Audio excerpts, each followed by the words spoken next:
Hi guys, so sometimes I get comments on videos about someone wanting to go to a con but not having any money to go. So this is 3 ways to get into a con for free. The third one's not super accessible. So way number 1 is to volunteer.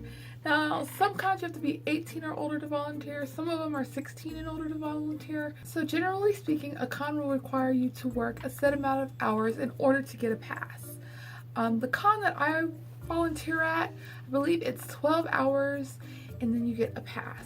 To me, it's not really worth it when you think about the time and the hours. I mean, depending on the badge price, like if you have a badge that's like $55 split into 12 hours, that might not be worth it. But if you really like don't have the money, or you're like in high school and your parents will let you have a job or something, then I feel like that's a good option for you. So a nice little bonus about volunteering at a con is that there's usually a green room, which is nice because it's a place where you can sit down and rest, because some cons there's not a lot of seating that's available and you end up having to sit on the floor.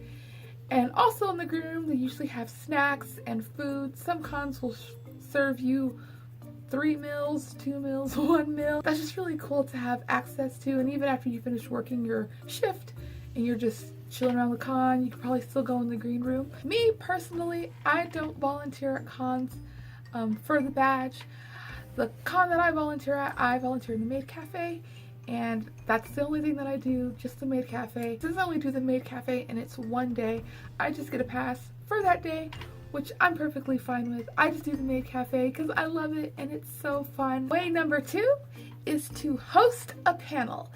And hosting a panel, you also get all those green room perks just like you do when you're a volunteer. So when you do a panel, it kind of varies from convention to convention.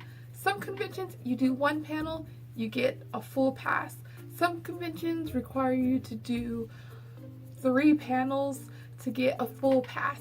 So it kind of depends. And if you do a panel, a lot of times you get 2 badges, sometimes more. Again, it just depends on the convention with their rules and regulations when it comes to hosting a panel. So to submit a panel, usually on the con website, there's information of how to submit a panel, when the deadline is. But since you're submitting a panel, it might not always get approved, so just keep that in mind. Or if you submit multiple panels, maybe one gets approved, one doesn't.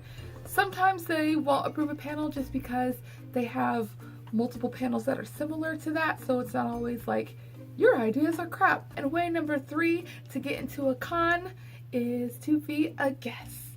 Now, of course, this is not accessible to everyone. Not accessible to me, not yet. I just thought I'd include it because it is a way to get into a con for free, plus a lot of more stuff. Definitely access to the green room. Usually guests get badges, multiple badges. They get their hotel room. They get like an allowance for just like living expenses. What is it called? A stipend, I think that's what it's called. Sometimes you also get like a payment on top of that. So you get the money for the stipend and then like say you get paid $500 to be there, and sometimes you don't get paid, but your payment is kind of like if you sell stuff or if you have autographs. Also, a lot of times if you're a guest, you get a free artist alley or dealer's room table, so that's just free to you, or you get just another type of setting up table. And usually when you're a guest, you're required to do at least 1 panel and other stuff depending on what kind of guest you are. I'm not sure how conventions acquire guests, but I know that some people can submit people to be guests, whether it's yourself or if it's someone else that you just want to see at a convention. If enough people submit that person, then you know they're more likely to be able to be a guest there. And for this part, I'm just kind of assuming how conventions acquire guests, but I'm assuming they use a lot of networking. If you see someone else doing the convention circuit, then maybe you'll get with their management team and see how much it costs, or if they charge anything or whatever like that, if they're available. So I'm assuming that's how they like reach out to people to have them as guests. That's the 3 ways that you can get into a con for free. If you know any ways to get to a con for free, please comment because I would like to know, and I'm sure there's other people who would like to know too. I hope you enjoyed this video. I hope this helped someone somewhere. And I will see you next time. Bye.